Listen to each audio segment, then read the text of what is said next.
is back. TrueHoop's little Zoom from quarantine show. How is everybody doing? Not as good as you having seltzer at the beach, but we're pretty good.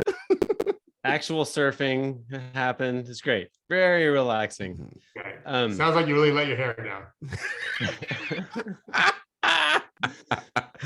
Jokes are you guys actually worked. You watched Summer League. I'm going to pretend that I did. I saw some clips, a little bit like YouTube video, whatever. Like, I don't actually know what happened. There's so many new names. So I'm going to remove myself from the authority position for the purposes of today's show. Okay, we're going to find out from you geniuses what we learned from Summer League. I'm just going to introduce with a little bit of Chad Ford. Our friend recently wrote in his Substack newsletter, just a little reminder that Summer League is like this noisy data. 2012 Summer League MVP split between Damian Lillard and Josh Selby. Their careers couldn't have gone more differently. Bad summers don't mean too much either. Players that struggled badly include Trae Young, Gary Harris, Eric Bledsoe, Joe Ingles, and Jeremy Grant, who've gone on to have really good NBA careers. He goes through the years of like, who wins Summer League, and it's just a grab bag. It's not a great predictor. However, we're lucky to have great basketball minds here. So talk us through what can we take from this Summer League that gets you a little bit excited? Can I just offer one main thought going into it, which I think will help us understand Summer League? Will you allow it? Yes, I allow it. Okay. I'm listening. As you guys know, I like to listen to podcasts about creative mind and creative shows. I'm listening to the gentleman that plays Kevin on The Office has a podcast where he just interviews people from The Office. And he was many months ago, he was interviewing John Krasinski, who played Jim on the show. And he has this great anecdote, guys, where in year one, they're like 6, 7, 8 episodes in, Krasinski says every week, one of the top network guys comes in to watch them film it. And this was week like 4, 5, and 6, episodes 4, 5, and 6. And he says to Krasinski after each episode, God, I love the show. It's such a fucking great show. Looks like it'll be the last week you're here. So John was thinking, oh, geez, there goes my thought of having a real hit. So he actually asked for a 6-episode DVD. Can you just make me a cut so I can prove to my mom that I did it? Like that it really was working at something. He said, I still have it. So for 3 weeks, he was sure the office was going to be closed. And as you guys know, I've given speeches to like CEOs, whatever, where I talk about this kind of stuff, where they thought nobody wanted Jaws. Nobody thought Seinfeld would ever make it. They tried 5 different nights and it never took. And that's what I think about Summer League. We see all these players over the years. Some look terrible. Many look decent to good to very good. All we have is a kernel there. We don't know what it's going to become because there's so many other forces going on. So for this particular Summer League, this particular draft class, and the most recent draft class, which was last year, has so many talented guys. How many are going to be developed into hit shows? Well, that's on the league and on these individual players to continue to train and work. It's possible that it'll come out, we're going to have the greatest draft class in history. We'll see how things go. That the league has failed miserably for decades on this particular thing. Franchises have succeeded. The league in general has failed. Part of the competitive balance of the league. There's a lot of young guys that look great. So Caleb in the chat is immediately putting his finger right on the pulse at this point, pointing out that Summer League this year had Luke Garza looking like thick Dirk. But it turns out that we're all in on Luke Garza on this show, Caleb. and thick with 2 C's, Caleb. Well done. Well, so first of all, who knew we would start the show talking about The Office? Shout out to John Krasinski. And John Krasinski, by the way, husband of Emily Blunt, one of my favorite celebrity couples. Emily Blunt, currently the star of, that movie with The Rock, Disney Jungle something or other, whatever. Jungle Cruise, I'm pretty sure it's called. There you go. See, I knew it was Disney Jungle something. I will say this, Coach. I agree with you. When I watch Summer League, I don't necessarily look at points, shooting, all that crap. I just kind of look at the game, and obviously my eye isn't as well trained as yours, but I watch it to see, well, what do you look like when you actually play basketball, right? Like, are you avoiding contact? Are you able to gain separation? Are you like, those kinds of things are what I look at versus, oh, that person shot 10 of whatever from, it's like, it's a 5-6 game sample size. Like, I don't know what those things mean, but I think watching what they do in the game, particularly when you are a super trained basketball eye like coach, that can give you some insight and some potential into this is what this could be, maybe with some more, seasoning and the right framework around it. Tell you what, as we're doing summer league philosophical moments to open the show, I will chime in with, I sat with an NBA GM years ago and I was like, actually, to be honest, it wasn't summer league. It was the G League, then the D League All-Star game. But, and it was just it was the densest collection of GMs you'll ever see anywhere. And I was like, why are you guys obsessed? This is at All-Star weekend where there's a lot of other stuff going on. I'm like, why are we in the 12th most valued court at this event? Like, why are you all here? And he was saying, because everybody has all these scorers, these that they might want to sign, but they haven't seen them try to score over 7-footers very often. And in college, they're scoring over 6'10" guys, 6'9" guys, but in the NBA, they're useless unless they can score over around through 7'1", 7'2" guys who will be at the rim every time. So this is why they're there, is they want to see that. And I think that might apply a little bit here, is like all these dudes. I mean, you can speak to this, David, but like all these little whiz bang scores with the ball, like, can they do that when Rudy Gobert's in the game or someone that size? And they don't know. This is the first time. Well, it's deeper than that too, because a lot of them are scoring efficiently, and in summer league, nobody really cares. In the NBA, you end up going to the bench unless you're Jordan Clarkson. Right. I mean, you keep getting chances. Unless you're Jordan Clarkson. Look at Jordan Clarkson catching strays out here. He should have a little counter for all the Jordan. He delivered this year. He delivered this year. He was 6th man of the year. It was amazing. Let's see who else is going to catch strays today. Speaking of Jordan Clarkson, there's Cam Thomas. No, that's right. There's Cam Thomas and Bones Highland from the Nuggets, from VCU and the Nuggets, and what's the guy? Book Knight. They are very, I would call them Jordan Clarkson-esque.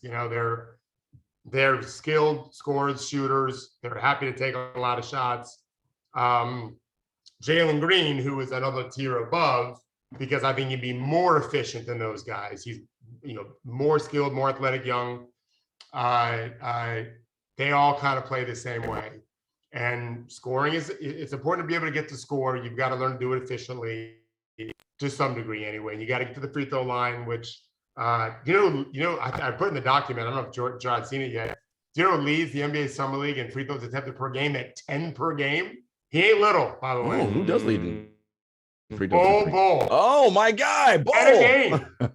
That's a fucking lot of free throws for How's a guy he doing that that? weighs 112 pounds. How's he doing that? He's just enormously tall and super long, and he's very skilled and he's aggressive. And G League defenders are really Is he putting the ball on the floor to do that? Yeah, all the time. Summer League guys are stupid. They foul. They should not be fouling him so much. Summer They'd be League missing a lot, but they're trying to make plays. I get what they're doing.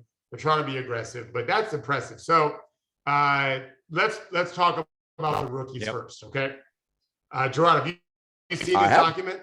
Okay, so you'll know the first player on that list, my favorite player from Summer League, is not Scottie Barnes. No, I can wax. This is an upset, people. Barnes. This is an upset. I love Scottie Barnes. I actually love a ton of guys I've been watching, but I'm so happy for Luke Garza, who was the best player in college for 2 years in a row, became a second-round pick, fell in the second round, lost 40 pounds, and looks like a lesser talented Jokic. There's no two Jokic's, let's be clear. But Luke Garza, he played 4 years of college. If you can't be the player of the year in college and not know how to play. Like, it's just part of the deal. You learn how to play. Otherwise, you'd be long in the NBA. Just handles the ball, knows how to do the handoff action, the screening action, shoots threes. Like, he's going to be and he's in Detroit. We got the number one pick in the draft. Like, seems fucked up on that. This guy's going to be youth movement in Detroit, right? Because that's clearly what they're doing, rebuilding over there. And to your point, Coach, we always talk about because rookies, they're just dumb, right? They're going to make mistakes. That's fine. That's what happens. But there is such a premium on guys just knowing what to do. Like Cam Johnson. Like Cam Johnson as a rookie. Exactly. I know where I'm supposed to be. I know how to do dribble. Like, I may not be excellent at everything, but I'm not making a lot of the same rookie mistakes that other guys are making. I think that's going to be a huge, huge piece for Detroit as they rebuild there, right? Because that's what's going on. It's a full-on rebuild with Cade and everybody else. Yeah, it's we talk about basketball Jazz all the time. You can get 7 people to play a great, a jazz ensemble concert. But if one young cat is just saying, fuck it, I'm going. The other guys will go along, but they're thinking, what is this guy doing? Like, we're a team here. Well, those guys that have played 4 years of college, especially Fran McCaffrey's a good coach at Iowa. Luke knows how to play. He will be one of those rookies that clearly knows how to play on day one. Doesn't mean he'll be great or anything like that. It's still a big stretch. And he's got to still learn how to play with his new body. But being as mobile as he is now, because he's so much leaner, is a good sign. He's a good player. So I'm excited for guys like that. I mean, I go back to my first guy with Udonis losing whatever 60 pounds or 50 pounds. I love guys that have done that. And so I credit Luke for that. And good for the Pistons because they've got two pieces of a puzzle. They've got more than that. Sadiq Bey last year, Killian Hayes, they haven't figured out how to play. Killian Hayes was a top 10 pick from France, whose dad actually grew up right by me, but played overseas and stayed there. And that's why Killian is considered, a French player. He's a good talent. He can play with Cade. They haven't figured that out yet. But you can see the Pistons have some young players, and I don't know if they'll keep Jeremy Grant. It doesn't make much sense for them to keep Jeremy Grant. Timelines will be off there, so maybe because Grant will be on he's got 3 years left on that deal, 4, whatever. Yeah. That's a piece that's like some team can be like, all right, we got him under contract for 3 years. We'll give you some more young stuff that might match up more timeline wise for you. I think so. David, can you? Obviously, you're a little faster, losing 40 pounds. But what else? What are the deeper, more surprising benefits of being so much lighter? Yeah. So you can play harder you can play harder and you can play harder longer. Yeah. You get this. This game is not just about power and strength, especially because it's officiated so tightly compared to college. And for the first time ever, let me say, I don't remember. I think it was who's the big kid that played at North Carolina that's been calling these games? I just went blank on his name. 100% you guys know who he is right away. Brandon Haywood. Oh, Haywood, yeah. Brandon Haywood. He was the first guy to say the game is more physical in college, and the broadcaster, the announcer was like, what? Yeah. And of course he's right. And I've written this and said this for years with Henry, because they call the game so much tighter in the NBA. It's not that these guys are weaker than college guys. In Europe, they let you more go. In college, they let more go. So he has the strength to still play around with people and be physical, but the mobility to move around, it's an athletic game. So he's got a little more bounce to his step, a little more quickness and speed. He can play harder, more intensely. And I think he's got a chip on his shoulder. It's like, I was the best player in college basketball. I can't go first round. What the fuck? Well, yeah. And I like it. That's the piece, coach, that I think matters, Henry. Like, this is a 2-time player of the year, right? Like, and he realized, wait, I got to lose 40 pounds. And I got there's a humble factor that happened in there somewhere, right?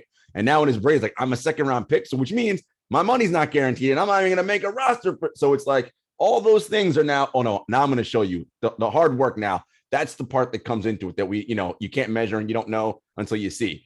If he's willing to put in the kind of work, especially in a team like Detroit, where they're clearly in rebuild mode, this could be a nice find. If you can really play, it's better we draft in the 2nd round, though, right? Because you can get to that big contract. It depends on the deal he signed. Yeah. It depends. I don't know. I was just when Jarod was just saying that, my first thought was, they better have signed him. If Luka's lucky, he did a 1+1 team option. He's only got 2 years, and then he's a restricted free agent. So I hope for him that's what he did. I haven't looked to see what he signed for yet. Okay, so we have about 47 minutes left. David, you want to talk about Scottie Barnes?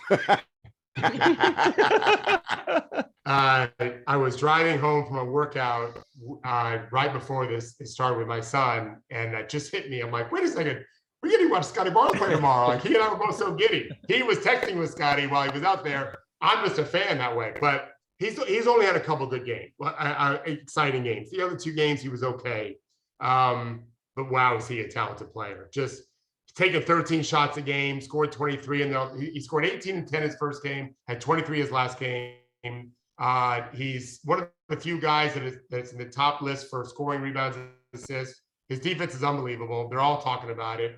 Guards everywhere, knocks balls loose. He's added, I think, 15, 20 pounds of strength. He looks like I was just going to say, he looks so big, coach. I knew he was 6'8", but I was like, but you look like a real big 6'8". Like, I was 7'3" wingspan. But the big thing is he's taking almost 6 free throws a game. He's shooting 75% from the line. He doesn't shoot threes well yet, but he's made some. But he's taking games over and he plays every position. if you read the redraft, if you redrafted right now, I cannot tell you that he would no way go number one.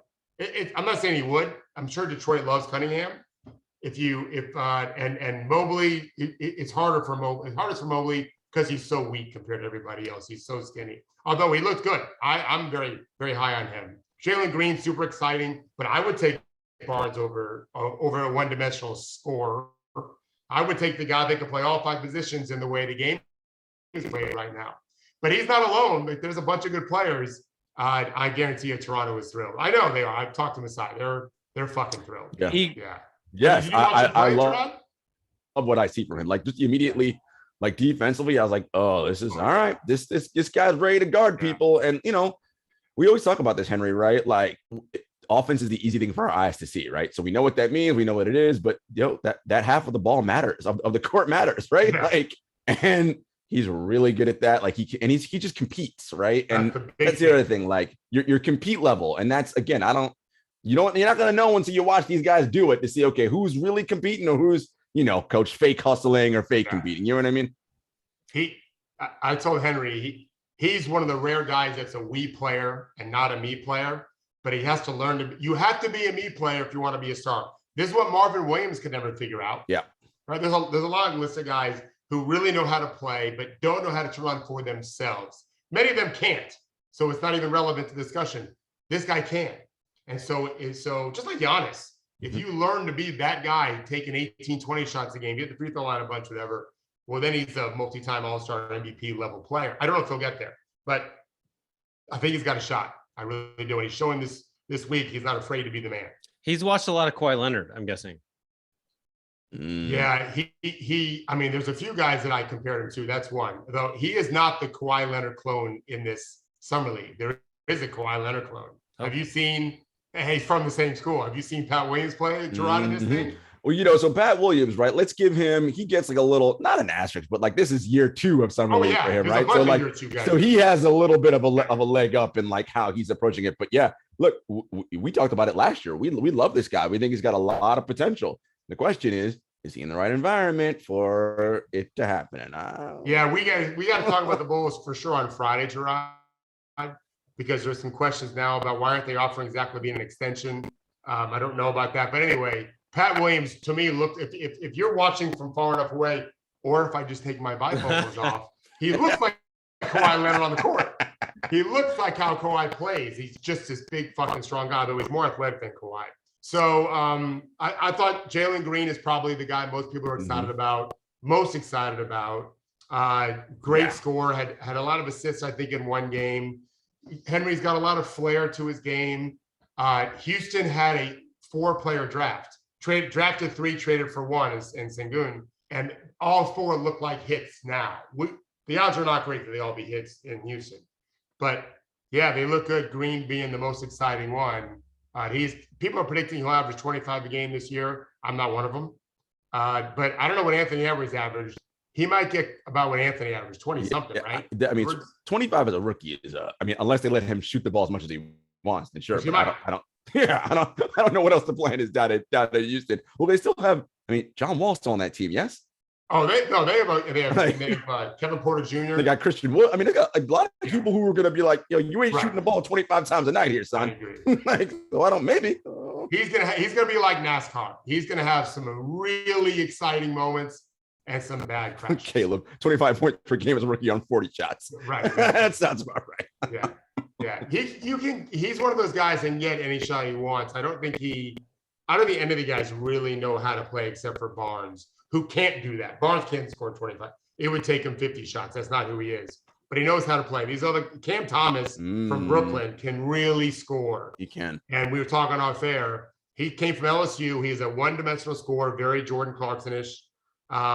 Second straight at Jordan Clarkson. He's got to learn how to play, and what a great spot to be in for someone. He's I think a top 3 in scoring for the league right now in summer league. And he gets to watch KD, Harden, and Kyrie, who have clearly figured out how to be a me player and a we player. Kyrie's usage rate is always way below what people think. For being as talented as he is, he's not a selfish player that way. And Harden could score 50 a game if you wanted to. So Cam Thomas is going to get a lot of G League action, I would think, but I'd make him watch every game because he's got a lot of definitely talent. have him down the G League, coach. I would also, we talked about this with Brooklyn. If you're doing the whole, all right, we're load managing these guys, you're not playing a full 82 game season. Have them do those, in like high school where you come up, all right, you're playing varsity now, right? So he's going to get some run and you're going to make your mistakes, but get a chance to be up with those guys. And obviously Nash is going to be telling them, but have those other guys be like, look, here's what we're seeing out here. What about this, and this? I think training camp will be very interesting for him and a lot of those young guys on that team. Just want to reiterate, I would schedule it. I would say, Davis talked about this, old stars, pick your 15, 20 games you're not going to play, and then everyone put it in your calendars. You can beat your kids' birthdays or whatever like days that are important to you, right? And then let's get the Cam Thomas show going. And let him play with the Cam Thomas bobblehead night, February 9th or whatever, right? Like, we're going to do this. Let him play with those other guys who will say to him, like, what the fuck are you doing? That play was to run this, and this. And you shot the ball contested with 12 in the clock. Yes, I did, sir. I'll do it again. Don't coach him up. I tell you, the guy that I think has been the single most impressive player to me from a purely physical and assertiveness standpoint has been Kuminga. He is an overwhelming apex predator athlete wing. And in Golden State, what a great spot. We like apex predators. Which is where I thought in Chad's mock draft, when I did my thing, that's who I had Golden State picking at number 7.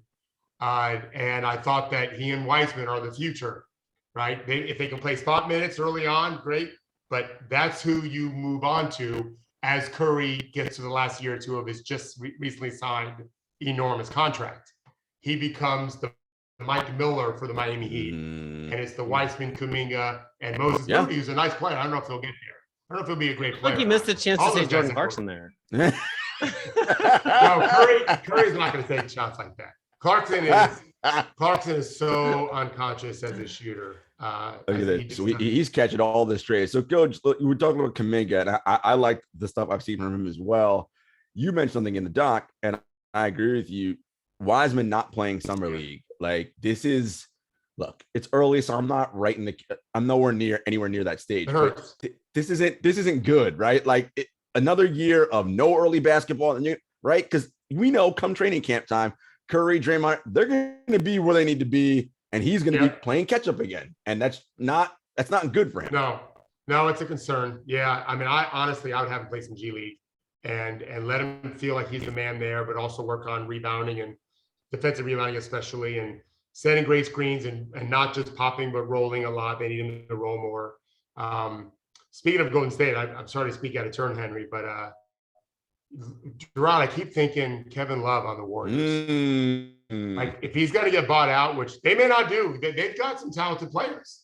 They may feel like one of the sophomores in this thing, Isaac Okoro, looks part of a very good role player. I like him a lot. I'm not sure he's worth a top 5 pick. I have to study him more, but it looks like he's going to be a solid contributor, good player, around for a long time. They may not want to trade Kevin Love, but if they end up buying him out, well, I really like him on the Warriors at the 5. Well, for sure, right? Because that solves your problem with Draymond having, limited shooting ability, right? So that now gives you your spacing that you need, because that's still Golden State's problem, right? For all the Splash Brothers threes, they only really got one dude who can shoot threes right now that we know consistently, and that's Curry. Clay's not going to be back till what? January, maybe. But so think about this, Jarod. If it's a big if for Clay, but let's pretend that Clay is good, not great, good. Curry, Clay, Wiggins, who's a two-way player now and a better shooter. Love as a shooter. The only non-shooter is Green, but he's got 4 shooters to play with. Then that works. And then you got Wiggins and Green defensively. Love is not a terrible defender by any stretch. He's just all right now. Clay can be a good defender, chooses typically not to defend the regular season. We might see a change in that as well. They have no choice. They can't cruise in the regular season like they could before and win. They just can't. So Clay's have to play better defense if he can. That's why I just feel like adding another shooter to Draymond as a facilitator. I like that. I like that a lot for them. They're able to do it, and we all know, as Caleb pointed out, Jerry West famously said, "No, I'm not trading Klay Thompson for Kevin Love," and he was right at the time. Smart move. But now if they can get him on the cheap, that'll be a nice pickup for them. Are they going to play a lot of centers? Like, you know what I mean?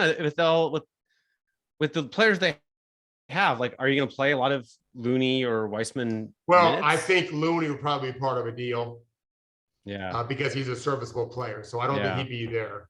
And we'll talk another day about the whole Love Thompson thing, because what the media has always said and what really happened are two different things. I've said it before. Coach I know they The want media, they're the worst. I know they want, not the media's reporting what agents always say and the team say, but I know they wanted to do that deal. Okay, let's rapid fire through some summer league names and just get your quick take. All right, Jalen Suggs, very good.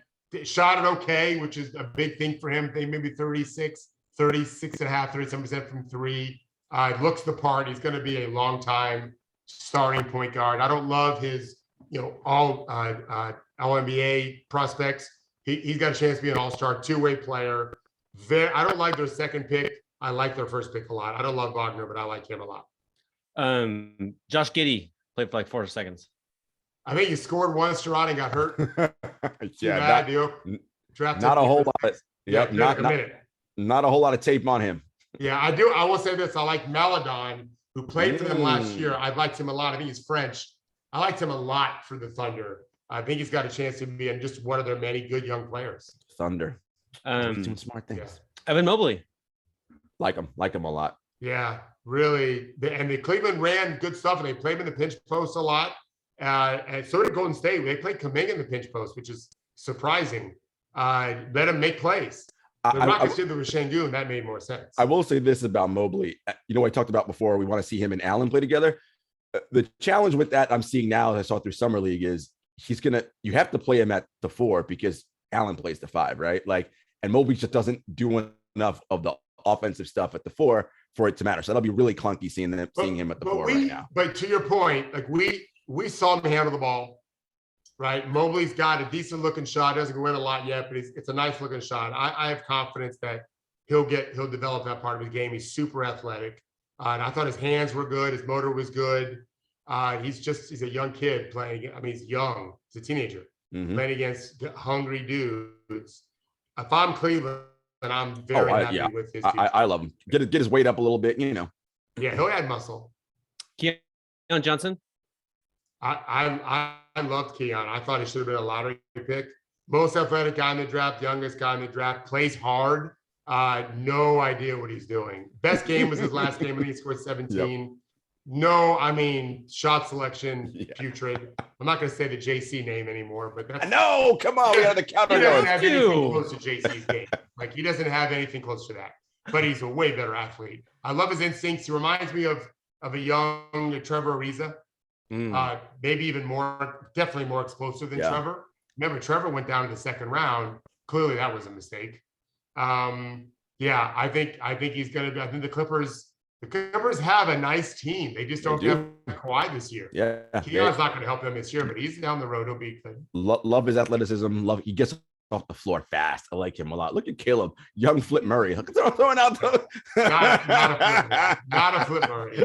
Rebounds too. Keon rebounds for a guard. Yeah.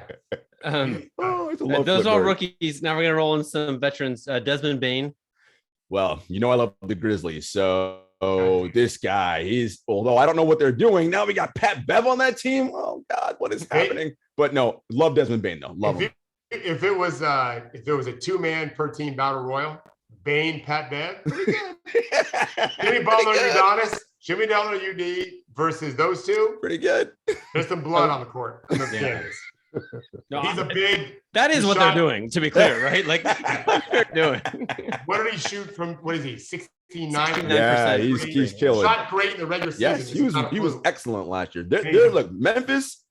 If their 2 main guys can stay healthy, and I love this team. You guys know that. I like them a lot. Even in the loaded Western Conference, we love this. We should not hold on. We should not skip what you just said. Jaren Jackson Jr., your time is now. Yep. John Morant is the real deal. Mm-hmm. I was super high, as were you on JJJ, and Tim Duncan 2.0. This is his year. He's got to do it this year. Well, he's got to do the 8, and he's got to have the 8 year where all of a sudden, all right, this guy's fucking really good. He doesn't have to be an all-NBA player yet. He's got that potential. If he does, all of a sudden Memphis is real because they're loaded with talent.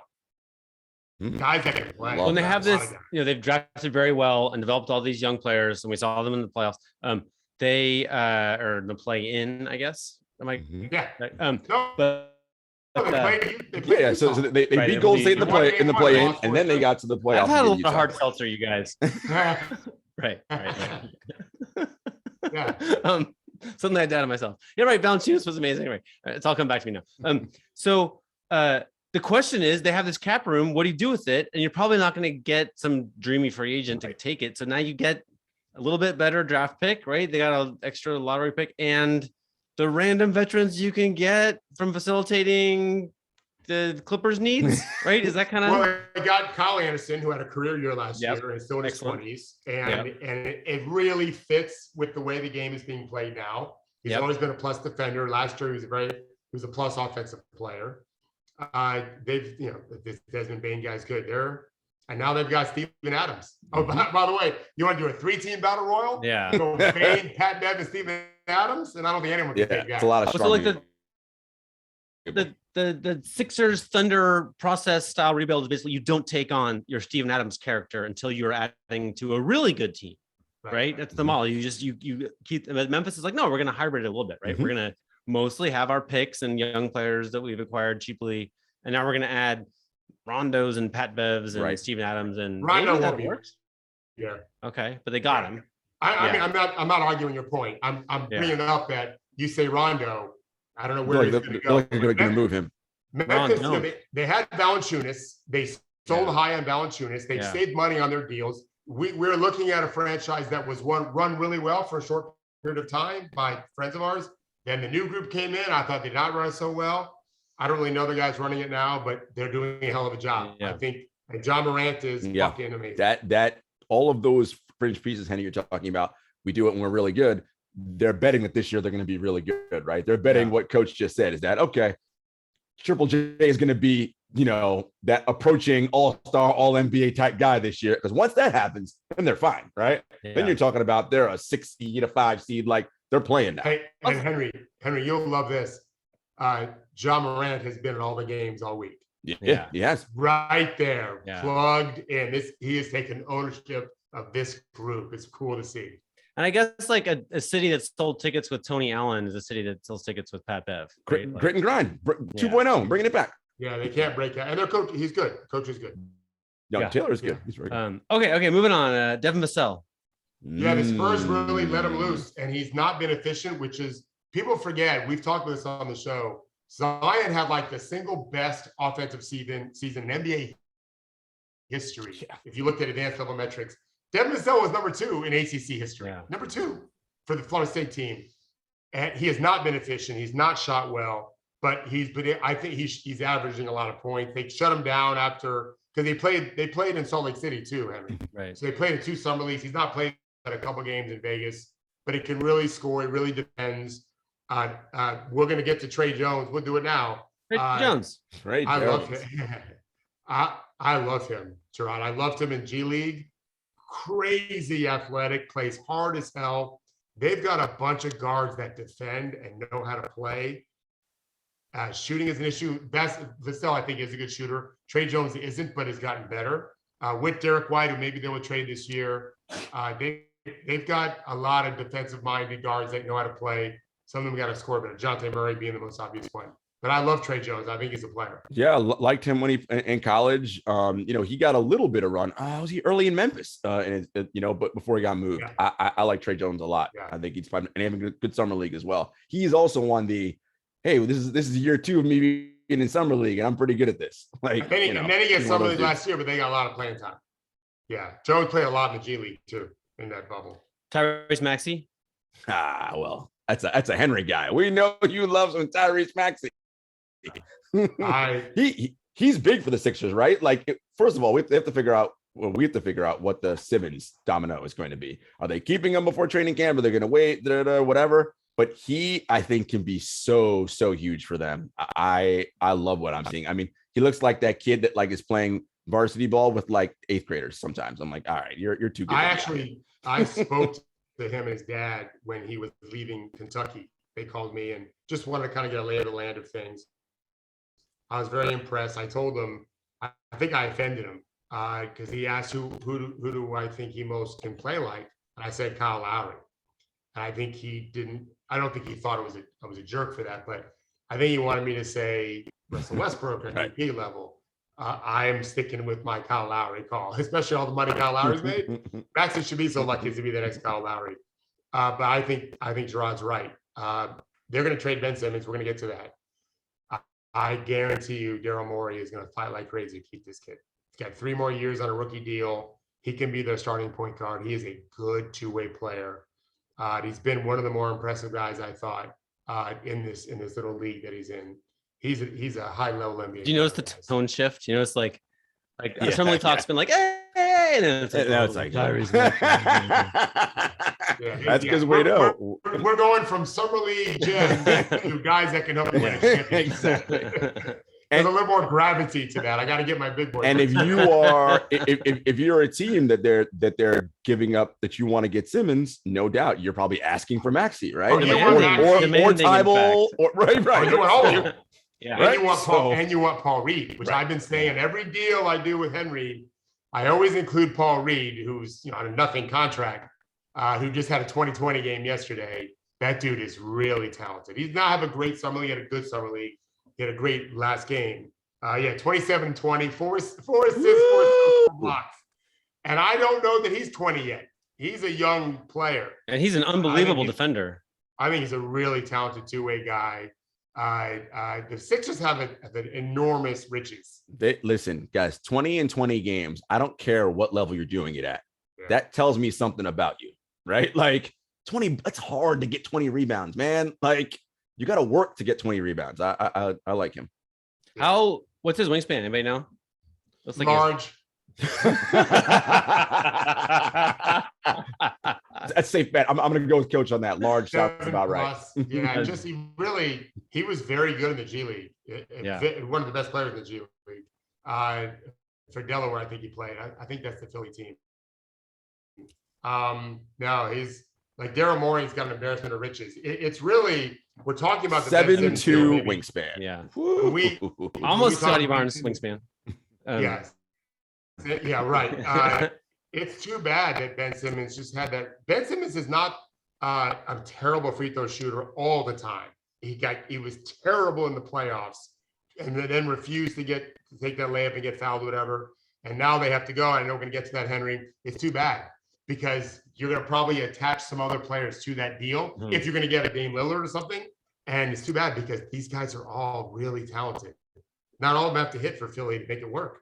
Oh, bummer. Henry, you might say differently, but it's not Portland. Henry is hoping to God that Ben ends up in Portland because he knows whatever. And I assume we're going to transition to Ben Simmons talk now. Yeah, we are. He feels what everybody else feels is that because this is what we do in this era, right? We get hot takey and everybody gets all like, this guy's terrible. We've gone way far in the other direction on Ben. We're like, he's terrible at basketball and it's like, guys, no, like he's so good at like 99% of what matters on a basketball court, right? Like he's excellent at it. It's can we get him in a system in a place where we work on the performance part of it, where it's like, dude, we don't care, like, and we make him feel comfortable being on that stage and not worrying about the big things and utilize what he's so talented at. Because God, 6'10", all NBA defense and can pass and do that's amazing stuff. Now, let's be fair. It is sizzle reel season, so I don't want to see any more of this because we've seen this for years in the past, right? Well, we literally have seen this for years because I posted this. This is from 2019. The first thing Judy put up there was from 2019. How many threes has Ben Simmons made since that video came out in 2019? It's been 2 seasons. Yeah. So now he's doing with Rondo, whatever. Like, sorry, at this point, whoever's doing that, stop. You're not helping Ben. You're not helping Ben. And Henry, do you want to get into the Ben Simmons? We can go visit like Emmanuel quickly and Peyton Pritchard. Yeah, let's talk about. I love talking about Ben Simmons. Yeah, I totally agree with what Jarod said, and I would just say that I have spent some time in the last week outside Philadelphia, and and actually one of my good friends is a huge Sixers fan. We almost should have him on the show just so you can get a sense of like he's a lovely, calm, like, you know, he's a dad. Except when it comes to Ben Simmons. And he's fucking done with fucking Ben fucking Simmons, right? like they're so done. Like we were having, it was almost like a Thanksgiving vibe on Saturday outside Philly, and a relative of mine was basically like, you know, suddenly the mood gets tense. It's just like, Ben Simmons sucks at basketball, right? Like we all just agree. Like, and there've been some other signals you can see on Twitter. You can see it every day on Twitter. I actually don't think. I mean, it would take just enormous cojones for Daryl Morey to roll out Ben Simmons in a Sixers uniform opening night this fall. Like, I don't think it's going to be okay. I think that this is the player who most has to be traded of any player, and all the other reasons too. But there's some reports of not communicating with team, blah blah blah. But I just feel like teams are sensitive to what their fans think. Owners are sensitive to how they appear in these narratives. GMs can lose their jobs for making the billionaires look bad, and on and on. Like, to me, all the math is like everything you hear that is like they might bring him back is smokescreen to drive up his value. I don't think he's ever going to put that uniform on again.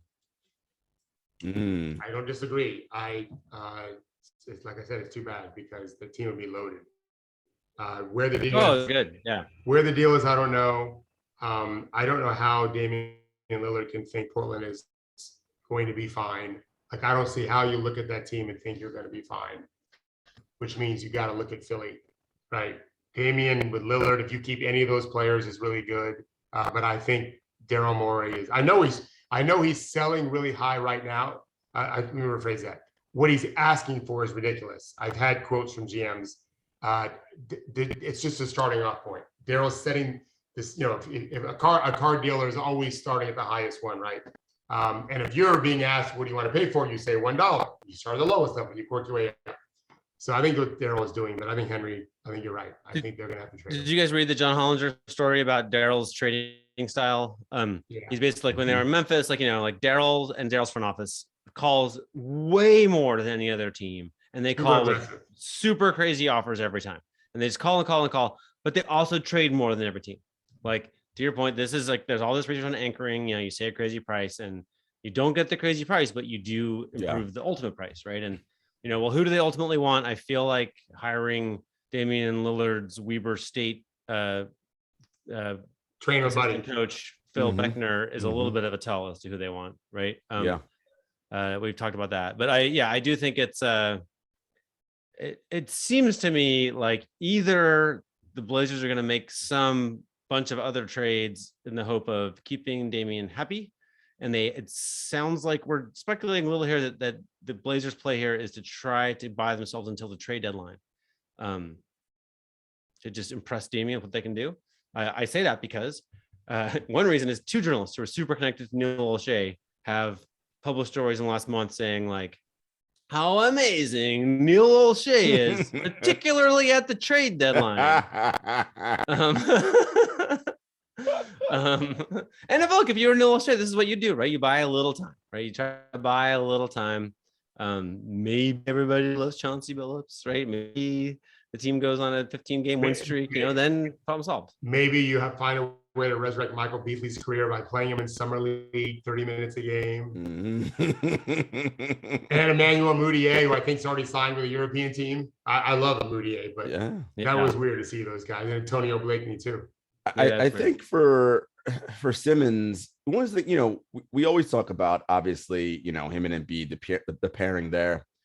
We've never seen him without Embiid. And there were a couple of games like in the regular season, coach, that I thought, and Henry, that were indicative of what Ben Simmons could be. The game against Utah where they lost, but Simmons had like 40, whatever the hell he had, and was incredible. Like him on a team surrounded by shooting, like I feel like is holy hell, right? That's like point center Ben Simmons, right? I don't know. Like I think there's so much about his game that I want to be very clear. I'm not saying Embiid hampers him. That's not what I'm saying. But when you have that kind of style and setup, he's got to get the ball to Embiid, right? Because that is your all NBA interior scorer. But him on a different kind of setup where he's the point center and he's got nothing but shooting around him. He can play make. He can switch and come. He's like a really good version of Draymond Green. Yeah. Right. Have you seen Ted Lasso yet? I have not. Okay, so I won't give anything away then, but some players need Ted Lasso. a really inspirational, loving, decent human being that breathes spirit into you all the time. And some players don't need that. Ben Simmons needs it. And he ain't get it from Doc Rivers or Brett Brown, to be honest with you. His three looks fine, guys. It's a fluid looking shot. There's no reason why he can't shoot it decently. He's not doing it. There's something going on there. It's not the coach's fault he's not doing it. They're just unable to get him to do it more. And so he needs to go somewhere. And I think Daryl knows that too. I think Daryl knows, wow, we may trade him somewhere where this guy blows up and we're not going to get equal value because the guy we're going to get, someone like Damian, is much older. But it is what it is now. It's going to have to happen, I think. Yeah. Randy with some clutch advice for your TV viewing habits there, Jarod. We have to, Melrose. I haven't watched Melrose in a while, Randy. You should add that into the rotation. Oh, no. We have to. We got some Knicks to talk about. Okay. Oh yeah. Emmanuel Quickly and Obi Toppin. Oh Yeah, man. it just says here in the document, Obi Toppin has magic legs. I'm not totally sure what that means. I tweeted that. Someone wrote about Obi, and I just tweeted he has magic legs. That dude is really fast and bouncy for a 6'9" guy. I love him. I loved him last year. I had him in top 5. He's had a very good summer league. He's a good player. Yeah, he's a good basketball player. He's super athletic. Look, the Knicks, I don't want to get Randy too excited. Knicks fans, you got some nice young pieces there, especially with Quickly and Obi. Obi looked fantastic. You know, the challenge with him, of course, is that you got Randall eating up most of those minutes, right? So Obi's not getting a ton of NBA playing time, but you can see when he does get in, you're like, damn, this dude can play. And Quickly as a backup point, like I don't know, man. I like it. They obviously don't have that guy yet. Look, it could be RJ Barrett, maybe. I don't know. We'll see. Then real quick, Jalen Smith, who barely played for the Suns this year, leading the league in rebounding. He's young. It looks like he's got a chance to be good. Najee Marshall, who played amazing for the Pelicans late last year. He played for my kid Ryan Pannone for the Pelicans. He was a two-way player and was a bit enigmatic. I checked with Ryan this week, who just raved about. If he didn't rave about him, honestly, I wouldn't say anything. But he did. He just said everything I've heard, like the hardest working guy on the summer league team. That's Najee Marshall, and it's important because they have Zion Williamson on the team. This guy is another apex predator forward. He can really play, and he's very athletic. Very good. Played at Connecticut. That dude's good. And so Zion's got some talent around him, and they drafted the kid from the rookie. We didn't go into it. I forgot to mention, put him on there. Troy Murphy from Virginia. Very, very good wing player for the Pelicans. They've got two good wings to play with Zion. And then I don't know who the MVP is. I really haven't read anywhere, but Peyton Pritchard from Austin might be the MVP. His numbers are incredible, scoring and assists. Pat Williams, as we talked about, is Kawhi Leonard. Paul Reed is a stud. Precious Achiuwa. Yeah. Another Raptors player that, like, hello. That was a nice get for them in the Lowry sign and trade. Like, yeah. You know, and if Siakam is who, yeah, again, we know he's not going to be, we know he's not a number one scoring guy on a championship team, but he a lot of things really well. Look, this with Chris Boucher, with Van Vliet, with Scottie, this team, look out for the Raptors. It's gonna be a bounce back year for them, I think. They think they'll be a playoff team. He's going to add to their depth. And then we talked about Houston. It's on the document. I want to forget. They signed the kid. They drafted him from Real Madrid, and he fell in the draft because nobody thought he would be getting a buyout to work it out, and they did. So he's coming. He gave Kevin Durant, I wouldn't say he gave him problems. He guarded him pretty effectively in the exhibition game and then a little bit in the Olympic game.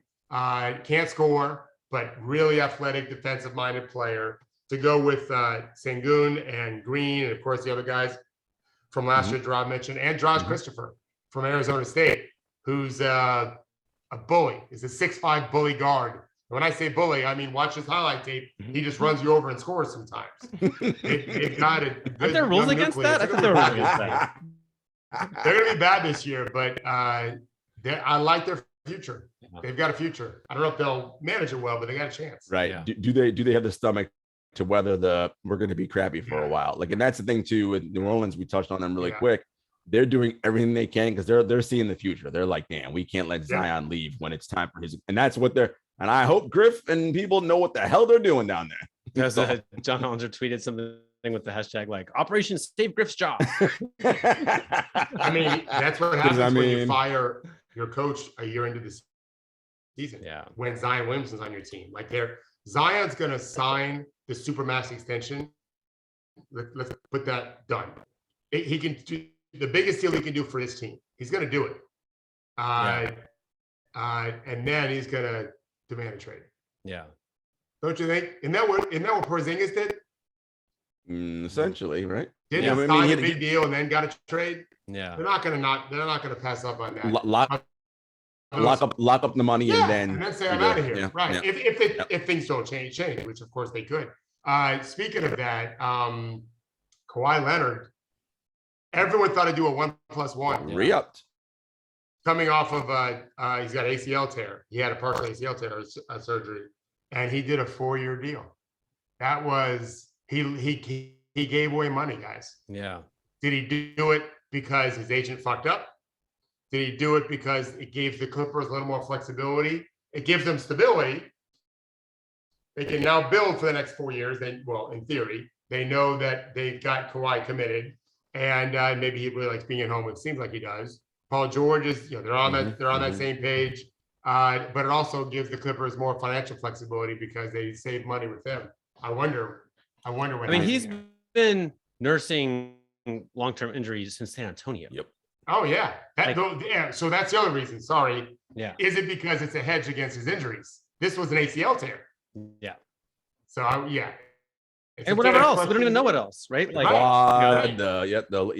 he's like, look, it's I've been doing this injury thing for the last 6 seasons, 7. Like, he's got to just lock this up. I mean, speaking of guys locking up, I mean, Brooklyn's big star signed his 4-year extension as well, which now means Kyrie and James are going to sign theirs too, right? So it looks like you got those guys into whatever age that puts them into. I don't know. Kevin's 36. 137. That puts Kevin into age 36. But yeah, that's the future they're rolling with. As it stands today, in mid-August, they are the favorites right now to win the championship. Not my favorite, because but I understand why anyone pick them. It's hard to bet that there's not going to be any. It's hard to bet against a team because maybe they'll get hurt. I happen to disagree a little bit. I think it actually is smart to bet against them a little bit with all those injuries. But that being said, they don't get hurt. I don't think they're running away with anything. I think Milwaukee's loaded, and a few other teams potentially could get there if there's another deal. But I think Milwaukee's their biggest threat, and Miami's not going to be a pushover. But the Nets are deep too. It's not just about the big three. Yeah, they got depth. I like what they've done. I can't argue with what they've done. They got depth. Yeah. So we should explore this further when I've done more homework. But the exception that you get if a star on your team is hurt is not very valuable. This is going to matter. I mean, I'm not saying it's because of any one player. The Nets, like all over the league, very old men are getting long, very, very rich deals. And I know you're thinking to yourself, oh, well, if they have a career-ending injury, we can replace that player. But I think the deal is that you can use about half their salary on one player only. Yeah. So you have to find someone who's available for free to you in the open market that you want to pay $20 million to. Yeah, which is nobody. If you look around, it basically never happens, right? Yeah. You end up with. Can we come up with any examples off the top of our heads? Probably not. But no. Yeah, this is not like this money's locked up. Like that's the deal. Like, but so to me, the big question is it's KD, because I think they're good enough to lose Kyrie and potentially win any series they play, win every series they play. I think that's possible. To our point originally about resting guys and playing Cam Thomas's and the other young guys they have, this is why you do it too. Yeah. So that you're a little more injury. It's like insurance. So the smart thing for them to do would be, because they still have the $11 million trade exception left. Yeah. Instead of locking it up with more, and I understand the need to do this. Let me know what you guys think. You get more proven playoff guys late at the trade deadline. Why don't you get 2 young guys who you can develop, who could be guys that will be playoff performers? I know it's hard to make that bet when you have vets who are like, no, I know this guy's going to show up in the playoffs, but I think it's better to spend the money that way than to lock up that $11 million into one guy who has got has got less treads on the tire. But that's just me. I don't think they're going to do that though. They're not. I know they're gonna Signing Patty Mills is a big deal. Yeah. He's a really, really good, extremely experienced player. Blake Griffin coming off the bench, Patty coming off the bench, Joe Harris probably. See, I think they have Blake starting. I would start Claxton and let Blake come off the bench, me personally. I don't disagree. I don't disagree. And Joe Harris will probably start, but I bet they get him out early and bring him back. Cabarrot is decent. Like they've got, the Nets are really good. What do you think of what the Lakers have done? I think they rallied well after. I don't know the Westbrook signing, but I think they built a nice. They got shooting, which is, of course, we talked about. They need that, right? What will Bazemore be 40% again? Will Ellington? We'll have to see how it plays out. I want to see what because those guys matter, but we know in crunch time who's going to be on the floor. What's Westbrook going to be doing when it's a 2-possession game? LeBron's like, all right, I need you to run here. Like, is he going to be like, yeah, sure, I'm going to cut and do it, or is he going to just stay in the corner, right? And that we need time. We have to see what happens. Who's their starting shooting guard? Say it again. Well, who's their starting backcourt? I guess is the question. So I would guess it's going to be Nunn and Westbrook. Yeah, It's going to be Horton Tucker and Westbrook as just a non-shooter. But if he's shooting it well, that's fine. Horton Tucker's a talented young player. I don't think they'll start Ariza. They certainly could start Wayne Ellington. He knows how to play and he's a good shooter. But Malik Monk finished the season very well. Malik Monk, yep. Like, guys, that's a lot of depth. He's someone. Same thing. Good player. Same thing with Brooklyn. Nunn and Monk have to play a lot so that you can trust them in the postseason. Don't do the whole right, and then you put Ariza and all the old guys in. I know because that's what LeBron's going to tell you to do. But those guys, because Henry, young legs matter. They're not going to do that. They just do. I know. I know. They got I know they're not. I'll tell you what. I think Carmelo will be excellent. I mean, he is fit now. He's lean and he can hit threes like crazy. I actually think that and his shortcomings are well known, but I think it'll matter less here, right? They're gonna make him part of an okay defensive line in the regular season. I don't know if we'll see him much in the postseason. Yeah. It's a fair question. I tell you what, if he's playing good enough defense to play in the postseason, they're much better. Yeah, because it means he's really grown, right? He admits it. He's coming out and saying that. George Carl even commented. I don't know if you saw it on Twitter when you were gallivanting with all of your long hair on the surfboard on the beaches, Henry. There was an article, but Carmelo admitted he's been a bad defensive player. Like, that's one thing I've got to do with George Carl, bro. Like, I know.